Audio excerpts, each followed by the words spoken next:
लिंगोवासी दादा मनमोहन साहब बट्टीता, लिंगोवासी दादा मनमोहन साहब बट्टीता, लिंगोवासी दादा हीरा सिंह मरकांता, दादा लिंगोवासी हीरा सिंह मरकांता। बहुत बहुत धन्यवाद। आज के इस कार्यक्रम में मुझे आमंत्रित करने वाले और मुझसे जुड़े सभी साथियों को मैं धन्यवाद करता हूं। मिथुन धुर्वे, लवकुश, पप्पू मस्कोले, भीम धुर्वे, रितेश धुर्वे, लोकेश सहाके और दयाराम मस्कोले भाई जो मेरे से जुड़े हुए हैं, उनको बहुत बहुत धन्यवाद। और आज गुणवाना का ये कार्यक्रम ऑर्गेनाइज करने वाली ये समिति, जिन्होंने ये सोचा कि किसी न किसी माध्यम से आप लोगों के बीच संस्कृति, कल्चर, रीति रिवाज, टोटम कस्टम की तमाम बातें जान सके, इसलिए हमारे मामा श्री तुराम जी को यहाँ पर आमंत्रित किया कोया पुनर्माचार्य के रूप में। मैं सर्वप्रथम जिन्होंने कोया पुनर्म का सार आपको समझाया, उनको दिल से पूरी गणवाना यूनियन टीम की ओर से सेवा जोहार करता हूँ। आज इस ग्राम में जो कोया पुनर्म का काम हुआ है या कोया पुनर्म आपने सुना है और जो आपने करवाया है, ये कड़ी आचार्य दादा मोतीराम कंगाली जी से शुरू हुई है, ताराम दादा से शुरू हुई है। उन्होंने एक संदेश जो हमें दिया, और दादा मनमोहन साहब भट्टी और दादा हीरा सिंह मरकाम, इनका नाम आपको पता है, इनके काम आपको पता है। उन्हीं की मुहिम को, उन्हीं के द्वारा बताए हुए रास्ते को पुनः कई गांव से होते हुए आपके गांव में पहुंचा हूं, और मुझे आशा है, विश्वास है कि आप मेरी बात को पूरे ध्यान से सुनेंगे। उन्हीं दादाओं का संदेश को आज मैं आपको देने के लिए आया हूं। मुझे इस मंच में आपने बुलाया, इसके लिए मैं आपको सर्वप्रथम बहुत बहुत धन्यवाद अदा करता हूं। मेरे तमाम युवा क्रांति जो सामने बैठे हुए हैं, उनको भी सेवा जोहार करता हूं। जैसे कि महेंद्र परदेसी भाई ने बहुत सारी बातें आपको बताया, उन्हीं की बातों को पूरी करते हुए मैं आपको बताना चाहता हूं कि गुणवाना मूवमेंट शुरू कब से हुआ है? बहुत पहले से। कब से? अगर हम इनका इतिहास निकालें तो गुणवाना को जो राज था, उस समय जिस समय धरती बनी, अगर मैं यहाँ से बहुत सारे लोगों से पूछूं, इतना सारा गुणवाना मूवमेंट चल रहा है, तिलक से डाले हैं, लेकिन अगर आपसे कोई ये सवाल पूछे, कोई बाहर के व्यक्ति आके पूछे जो आपके बीच का नहीं है, आपकी समाज का नहीं है, लेकिन आप लोगों से वो मिले और आप लोगों की संस्कृति, कल्चर को और आपके ये वेशभूषा को देखे आपसे सवाल करता है कि क्या है गुणवाना, क्या है गुणवाना? आप सोचिए, मैं आप सभी लोगों से पूछ रहा हूं, हाथ ऊपर करो सभी, हाथ ऊपर करो। जो हाथ ऊपर कर रहा है, मैं आप ही से सवाल कर रहा हूं, तो हाथ ऊपर किन किन ने कर रहे हैं? सभी ने। आप मुझे बताइए, गुणवाना किसे कहते हैं? गुणवाना किसे कहते हैं? पता है? चलो, यहाँ इस लाइन पे बैठे हो कोई भी मातृशक्ति को गुणवाना के बारे में क्या पता है, वो खड़े होकर बता सकता है। किसी को गुणवाना के बारे में पूरी जानकारी है? नाम किसने दिया, क्या है गुणवाना शब्द, क्या है, नहीं जानकारी। हमारा गुणवाना मूवमेंट इतना अच्छा है, हम लोगों को जिस मूवमेंट से हम जुड़े हैं, उस मूवमेंट की हमें संपूर्ण जानकारी नहीं है। बात हम कर रहे हैं कोया पुनर्म की। कोया अभी मामा जी ने आपको बताया, बहुत डीपली बताया, लेकिन कहीं ना कहीं हमारे लोग सुनते हैं लेकिन याद नहीं रखते। क्या है कोया पुनर्म? कोया पुनर्म का सार क्या है आपको पता है? दादा आचार्य मोतीराम कंगाली दादा ने क्या बताया कोया पुनर्म का सार? आप संस्कृति की पूरी बात जाने, लेकिन एक सूक्ष्म स्तर पर कोई न्यूज वाला, कोई मीडिया वाला, कोई जनगणना कॉलम में ये बताने वाला कि आप लोग कौन हो और किस कॉलम में आप लोगों की पहचान के लिए जनगणना कॉलम दे। अगर आपको वो पहला सवाल करता, जो लोगों ने हाथ ऊपर करें, अगर उनसे पूछता है कि आपकी संस्कृति को अगर मुझे जानना पड़े, आपकी संस्कृति को अगर मुझे पढ़ना पड़े, तो मुझे क्या पढ़ना चाहिए? तो आप बोलेंगे कोया पुनर्म। तो कोया पुनर्म का मतलब मातृशक्तियों को पता है पूरी तरीके से, आपने संस्कृति की बातें जाना, लेकिन सूक्ष्म में 2 लाइन में अगर आप कोया पुनर्म के बारे में बताना चाहो तो नहीं बता पाते। इतने कच्चा है गुणवाना का मूवमेंट, हम हमारी संस्कृति के बारे में नहीं। दूसरी चीजें, अगर आपसे कोई आपके देव के बारे में पूछते हैं, आप 6 देव और 7 देव हैं, लेकिन हम इसी के स्थान पे देखते हैं छत्तीसगढ़ और बाकी क्षेत्र में जाते हैं तो वहां 3 से 5 देव तक आते हैं, और 6 देव से 7 देव से ऊपर जो 12 देव तक, वो देव भी आते हैं। ऐसा क्या हुआ? क्या कारण है कि इन देवों में, ये गोत्र में ये हो रही? ये सारी बातें मैं इसलिए बता रहा हूं आपको कि सबसे पहले आपको अपने बारे में जानना पड़ेगा, मैं कौन हूं, उसके बाद दूसरे के बारे में जानेंगे। भैया, कितने लोगों को अपने पूरे देव का नाम याद हो? हाथ ऊपर करो, मार सकते हो। 6 देव 7 देव वाले होंगे। हाँ, आप खड़े होइए। कितने देव वाले हो? 6 देव का नाम पता है? बोलिए।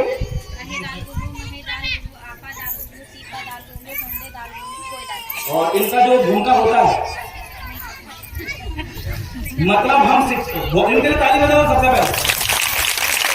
क्योंकि अगर आपने किसी से भी, जैसे मैं मामा जी मेरे से पूछेंगे कि देव रावण ये कोयापुरम कहाँ से सीखा, तो मैं तो बता दूंगा, लेकिन गुरु का नाम भी होना पता है ना, तो मैं उनको गर्व से कहूंगा कि श्यामलाल सरियाम जी ने मुझे कोयापुरम का सटीक मान बताया, उनसे सीख के आज हर गाँव में बाहर उनके जोरदार तालियां बजा। इसी प्रकार से हमारा जो गोत्र है 6 जो 7 जो है, इनके एक 5 भोंगा है जो दादा लगातार कुमारनी के माध्यम से आपको बताता, वो भी पता होना चाहिए। अब दूसरी चीजें हम आपको बोलते हैं, ये एक नारी शक्ति को पता है, बहुत गर्व की बात है, बाकियों को पता है क्या है? अगर आप समझाने में गए, समझाने में अगर पूछेंगे बता देंगे जगह का नाम, पूरे भोंगा का नाम, टोटम बड़ कहां से है, कौन से जीव की रक्षा करते हैं, कौन से पक्षी की रक्षा करते हैं, कौन से पेड़ की रक्षा करते हैं, बता पाएंगे? नहीं बता पाएंगे। तो आज यहाँ पर आए हैं, बैठे पूछे, अगर ये चीजें आपको पता नहीं है, मैं आपको बता दूं, सांस्कृतिक department, tribal department Madhya Pradesh का जो है अनुसूचित जनजाति विभाग, उस विभाग में हर साल सांस्कृतिक संरक्षण के साथ साथ उसका प्रचार और आदिवासियों के संस्कृति का शोध के लिए हर साल कितना बजट जारी होता है आपको पता है? अभी छिंदवाड़ा में 35 लाख रुपए भोपाल चला गया। क्यों? आपके जो फड़कन स्थापना में जो पैसा लगा है, वो किसका पैसा लगा है? मैं जानकारी चाहता हूं क्या ये यहाँ की ग्राम पंचायत के द्वारा या शासन प्रशासन के द्वारा लगा हुआ पैसा है या आपके द्वारा? शासन प्रशासन के द्वारा लगा हुआ पैसा है कि आपके द्वारा? आप ही के द्वारा। देखिए, हमारे लोग अपना जेब से पैसा लगाते हैं, लेकिन शासन प्रशासन और जनजातीय विभाग, जनसंपर्क विभाग के माध्यम से ये बताता है कि 10 करोड़ रुपए अगर मध्य प्रदेश में इनकी संस्कृति और देवखान के लिए है, वो पूरा पैसा वो उड़ा देते हैं। और आज जमीनी हकीकत देखिए, हमारे आदिवासी भाई अपने जेब से बना रहे हैं और हमारे नाम पे लाखों रुपए ऊपर घटकने का काम कर रहे हैं। ये आपका शोषण हो रहा है, पूरा शोषण। हर ग्राम पंचायत में अपनी अपनी संस्कृति का संरक्षण के लिए पैसा आता है, वो पैसा कहाँ जाता है? आपके ग्राम पंचायत में मरघट के लिए आप जमीन ले सकते हैं, कहाँ है मरघट की जमीन?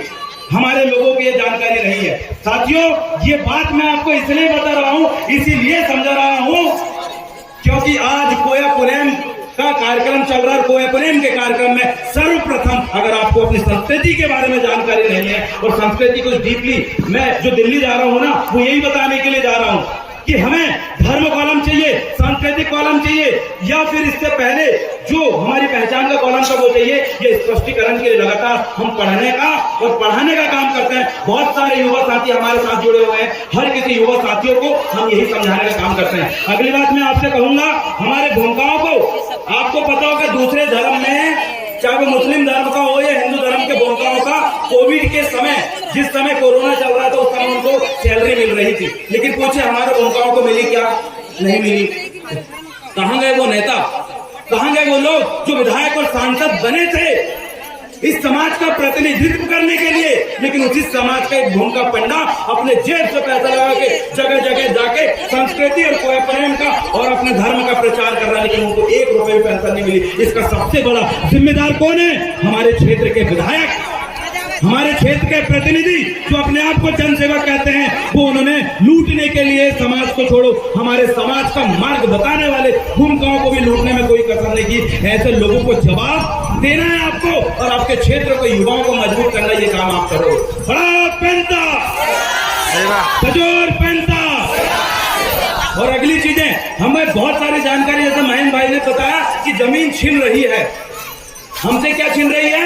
जमीन छीन रही है। आपको पता है आदिवासियों की जमीन, गैर आदिवासी जो लोग हैं, वो इन्हीं गरीब आदिवासी जो लोग हैं, इनके नाम पे लाखों रुपए जमीन खरीद के और उसमें कॉम्प्लेक्स तान दिए हैं। मतलब जमीन हमसे छीन रही है। रोज कहीं ना कहीं हम जाते हैं, हमारी बहू बेटी के साथ शारीरिक शोषण होता है, बलात्कार होता है। हमारी बहू बेटी की भी सुरक्षा हम नहीं कर पा रहे, जमीन की सुरक्षा हम नहीं कर पा रहे। हमारे नाम का कई पैसा आता है, कई योजनाएं आती है, लेकिन आप सोच के देखिए, आपके हक और अधिकार, जो लोग इस देश के मालिक हैं, उनका हक और अधिकार भी छीना जा रहा है। मतलब जमीन भी गई, बेटी भी गई, हक अधिकार भी गया, और सरकारी नौकरी में 1 लाख से ज्यादा बैकलॉग पद पड़े, मतलब हमारे बच्चों का भविष्य भी गया। पूरी चीज छीनने का काम हमसे किया जा रहा है। साथियों, तो आज के समय ये आदिवासी जिस देश के मालिक थे, आज वो गुलामी की स्थिति में आ खड़े हैं। यही बताने के लिए आज इस गाँव में आया हूँ कि वक्त है संगठित होने का, मिल के